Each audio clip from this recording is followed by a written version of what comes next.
It's the team that sits in 13th, though, that dominates so much of the conversation. It was barely a week ago where there was a glimmer of optimism when David Teague joined us and the Blues had won 3 of their past 4.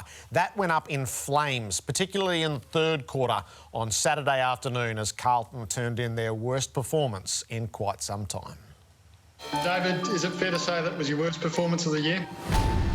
I think it's absolutely fair, yep. They just look confused. This reeks of action having to happen. This isn't working. What went wrong? Oh, there's a few areas. To make it 7 for the term, Taron Thomas! The Roos are destroying the Blues under the roof at Marvel. If you're a Carlton supporter sitting at home, you can be forgiving for jumping off the couch and screaming at the television at about 3 or 4 of the Carlton defenders. Just no care, no urgency to chase. But that is too easy for AFL football against the bottom team at the moment. They're under immense pressure. The more I keep watching Carlton, it's more the same players that I feel defensively are letting them down. I thought North Melbourne was stronger than us. I thought they did the fundamentals, the basics, better than us. They lack structure is what I've been frustrated with all year. They just lack that sort of methodical set behind the ball that's costing them week after week. I think we've seen some growth over the last period, and today was really disappointing because it didn't follow that trend, so that hurts. You have to be disappointed if you're a Carlton supporter watching this. Time and time again, the same players keep making the same mistakes, and it's hurting the club. It's hurting David Teague. It's hurting the supporters. We've got some work to do. We're not good enough yet, clearly, and that's why we're not playing finals. But going forward, this group will play finals. I'm very confident of that. When the Kangaroos do to the Carlton Football Club what they did in a 30-minute patch in that third term, you think, wow, maybe it's time. So David Teague still believes in Carlton. The lingering question is, does Carlton believe in him? Jace, the credits had been slowly and painfully won, but they were being accumulated and they all got torched in one go. They did. They'd won 3 of the last 5, hadn't they? And it looked like they were building in the second half of the season. I think first and foremost, it would be disrespectful to ignore the turnaround in form of the Kangas. I think their second half of the season has been pretty good. Yep. And they've actually got some good momentum going around. So I don't want them to get lost in the conversation. But the Blues, we keep saying the same thing. What are the defensive problems? Now, they're OK when they're one-on-one, but when the ball's up the other end and you've got to have your grid, your zone, your press, whatever you want to call it, whatever they're trying to do, either the players don't believe in it or they've got some knuckleheads that just don't know what to do because too many times they're getting caught out as the ball's transition from one end to the other. Massive holes in their defensive structure.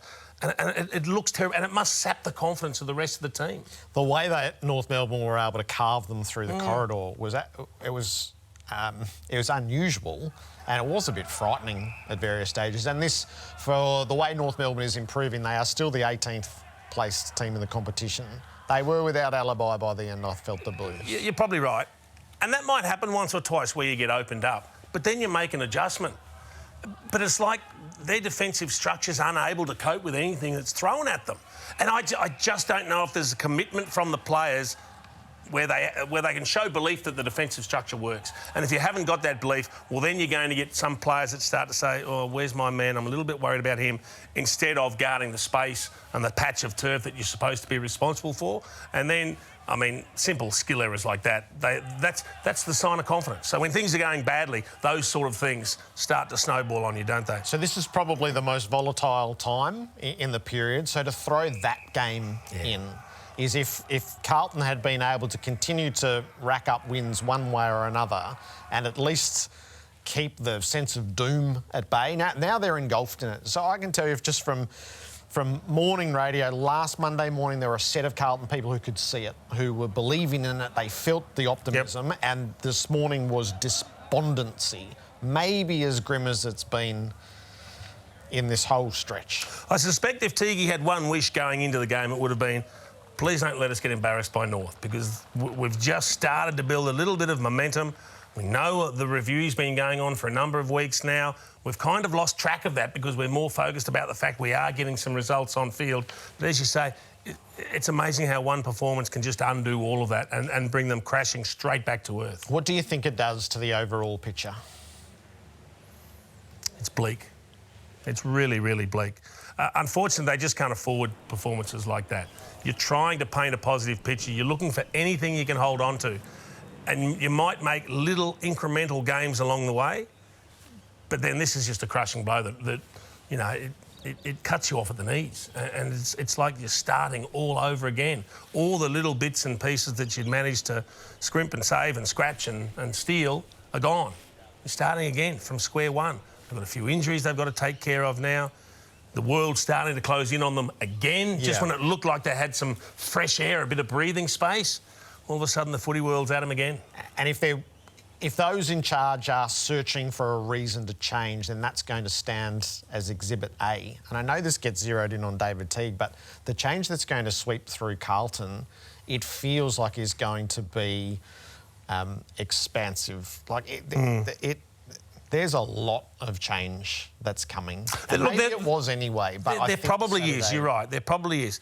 What you've got to be really important about is when you're doing a review like this at any club, you can't swing with the emotion of a good week or a bad week, or a good 2 weeks or a bad month. You've got to be cut and dried, look at everything objectively, black and white, and just make decisions based on the material in front of you. Not, you know, we feel good this week, so all of a sudden we're not as critical about the things we're doing, or, oh, it's the end of the world, we're dead and buried. You've just got to be very clinical about the way you're looking at every part of that football department. So how heavily does it sit on the incoming president who'll get that information? Well, I think it's a great opportunity for him, because you need to be an agent of change if you're going to come in and take over a club that hasn't had success. You've got to be able to sell something. You've got to be able to say, well, you know what, we don't think A, B, C, D is working, so here's what we're going to do. Here are our plans. So all of a sudden it gives people something to grab, something to invest in. And I think everyone's looking for something like that with Carlton. They've made some little improvements. I think there's some players that we're starting to see. Harry Mackay's really developed. We know he's going to be a superstar. They can't get too caught up thinking when Charlie Curnow comes back everything will be okay, because it won't. He'll certainly help them. But I think there are improvements coming, but you're right, there's going to be a change of personnel in one way, shape or form. And how tough is the period on David Teague? So this is where my mind was drawn on Saturday. He has fought guerrilla warfare to try to claim ground week on week, and he had claimed some ground, and then he just gets it ripped out from under him in one go. And we know how gruelling the public conversation is around the senior coach's position, and that's right where he finds himself again. As he walked to the car on Saturday, it must have been grim for him. He has to fight so hard now, Jared, and it's a really unfortunate situation for him to be in. But the simple facts are the football world's coming at David Teague at the moment because Carlton aren't going well.